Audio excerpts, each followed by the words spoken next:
In the near future, humanity will destroy its own planet. People lived for their own pleasure as the ice cover warmed and the permafrost broke, unleashing viruses and bacteria that had lain dormant for millions of years, waiting for their opportunity to eradicate all life. The government used what resources remained to build rockets that would carry the survivors into space because they had no clear idea of where to take them. They probably died from cosmic radiation or killed each other in the competition for the last of the resources. The Earth, exhausted yet intelligent, wiped out its greatest foeman. No one is sure how many survived, but those who did found refuge high in the mountains, far enough away from the contaminated areas. Eve is one of these survivors. Her tiny military robot, Arthur, has suffered injuries during the climate conflicts.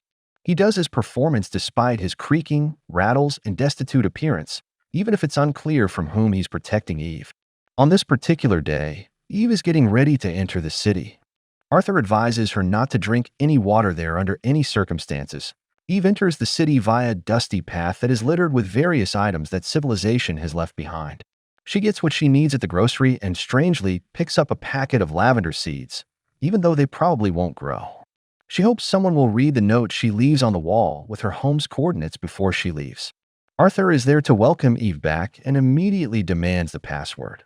Speaking the term, she responds to his inquiry by saying that she went mall shopping, had coffee with a friend, and then went to a concert with her friend in the evening. Eve takes a cleansing shower after the journey and tries to call someone again on the radio, but there is no response.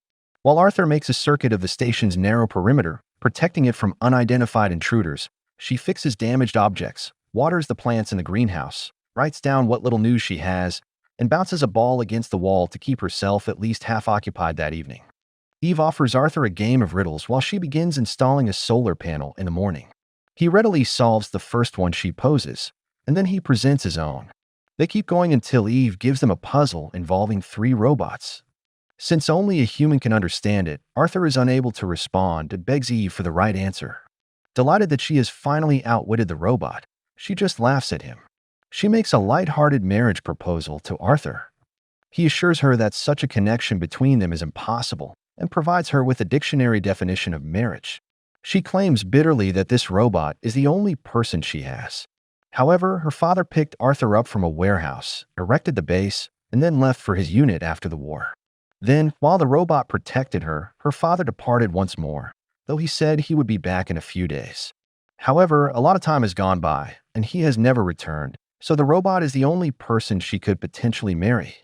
Arthur, who doesn't get her humor, notes that a husband or wife's malfunction could be a major issue, but Eve recommends replacing him with a more modern model.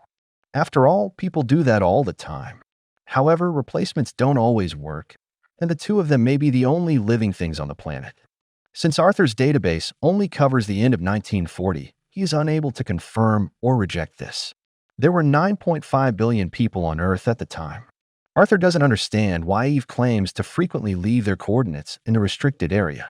If no one is around, who is left to read them? Arthur dutifully recalls the 3 primary principles for robots when the woman asked him to do so. A robot must not injure a human, it must follow all instructions, and it must guarantee its own survival as long as it does not violate the first 2 laws. However, Eve reminds him that her robot is also expected to search for fresh sources of energy. Arthur clarifies that his purpose is to keep intruders out and that he is a patrol robot rather than a collection robot. He considers everyone who is unaware of the password to be an intruder. Eve tells him that he worked at the border during the climate war and refused to let anyone in since they didn't know the password. India was experiencing a serious water deficit at the time. People and animals were actually roasting alive due to the extremely high temperatures. Their only option was to escape to a place where they might survive. Meanwhile, the North had lined its border with thousands of robots, leading to the most massive slaughter in human history. It amounted to genocide of people fighting for their lives. But subsequently, Arthur's memories was destroyed. She would have reflashed him long ago and given him other duties in place of this useless patrolling if she had known the password. She does, after all, require a functional cleaning robot. They can hang some lights once she completes the panel installation. It will shortly be darkness. When the girl asks Arthur what to get him for the holiday, he tells her that robots don't get presents. Eve bemoans the fact that he is merely a heartless piece of metal and begs him to at least act like a sentient being. She completes her assigned tasks that evening before taking out a box of Christmas ornaments. She tells Arthur the following morning that because there are no more living Christmas trees, she's going to go find an artificial one. As usual, Arthur cautions her about the potential dangers of such a journey, advises her to wear her suit, bring an extra oxygen tank, and advises her to never drink the water. Eve begins loading her equipment, but the robot blocks her path and requests the password when she gets home. She says the old one automatically, but Arthur won't let her in because it automatically updates every 3 months and a new one went into effect that day. Although Eve can recall that the new password is in a book on the refrigerator, she's unable to access it without entering. Arthur lifts his firearm when Eve tries to just stroll by him. He's not bluffing, she knows. She takes a step back and considers her options. A way out must exist. Eve must come up with a solution while he is unable to see her because the robot's patrol area is constrained. After a while, Eve comes up to Arthur once more while pretending nothing has occurred. She claims she will provide the password as soon as she enters the base and that she needs an axe to cut down a tree. She needs an axe, but Arthur unexpectedly tells her that there are no longer any living trees. Once more, Eve tries to talk the robot into letting her in. He knows her perfectly well after all. He confirms that he recognizes her, but he cannot allow entry without the password. Eve suggests that he allow her to enter for a brief while so she can check the password. After that, everything will be okay. He has the power to kill her if she uses the wrong word. However, the robot notes that since his job is to safeguard people, he is unable to accomplish that. Only a stranger or intruder, that is, anyone who does not know the password, can be destroyed in this situation. She spends the night outside, occasionally throwing stones at the robot, but never making him go out of his position. It's morning. Eve tries to pass herself off as a refugee seeking asylum by turning her garments inside out, covering her face, and approaching Arthur. She remembers that everyone has the right to apply for asylum from persecution in other nations under Article 14 of the Universal Declaration of Human Rights. When Eve comes back from behind the generator, Arthur offers to talk to her about it. Eve takes a step aside and then returns with her typical appearance. According to Arthur, a refugee arrived just now, and a stranger stopped by the day before. The next time she shows up, Eve tells him to give the refugee water. Eve disappears, gets dressed, and reappears as the refugee. Arthur starts interrogating her after she asks for water in an attempt to ascertain whether she is a climate refugee or a political refugee. Eve claims that because climate refugees have no rights at all, she is a political refugee. But the robot wants evidence that she was subjected to persecution back home. The robot insists that a refugee must explain why it became hazardous to remain in their nation, and he asks her to respond. She reminds him of the NAA Convention, which says no such evidence is needed.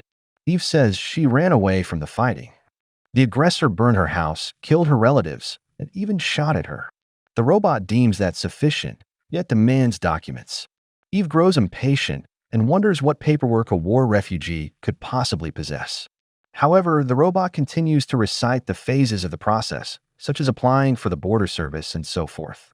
Eve simply requests water out of frustration. Eve is already dehydrated and in danger of dying, so Arthur says he won't do so until he provides her water.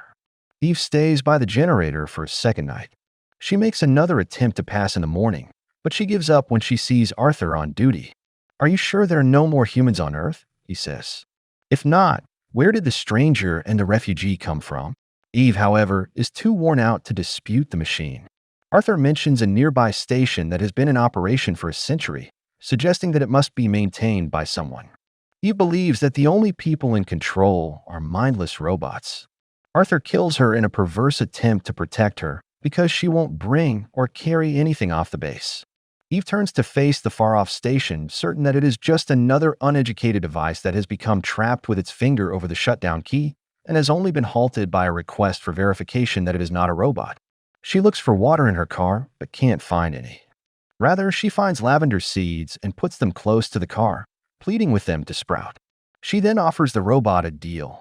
If he allows her to enter the base, she will give him the solution to the mystery involving the 3 robots. However, Arthur refuses to fall for it. Eve chooses to go to the station even though her suit is almost completely out of oxygen. On her way to the facility, she ascends so that she can fall into a massive pipe on a rope. There are still blinking lights on the control panel, but all else is bleak. Just when her timer tells her that she is running low on oxygen, she discovers a locked door with bottles on the other side. So Eve removes her suit and smashes the door's small window with an axe. She forces her way in only to find the bottles are empty. No longer bothering to protect herself, she searches the base, hears a dripping faucet, but moves on, recalling Arthur's warning. Finding nothing useful, she returns to the plateau, speeds up and rams Arthur with her vehicle. It explodes, but the combat robot remains intact. Early in the morning, Arthur discovers a feeble Eve and reports that during the night, the stranger attempted to drive into the camp. The refugee and that stranger are now behind the generator. Arthur is unable to leave his station despite her pleas for water. She sees her father pushing her to drink in her hallucinations. Eve later collects raindrops from the ceiling, but she throws them up right away. She quips nonchalantly that Arthur would assist her if he were her spouse. He only observes that without adequate hydration, she will soon die. She imagines herself in a city that night, surrounded by the voices of children. Arthur requests the solution to the three-robot puzzle in the morning.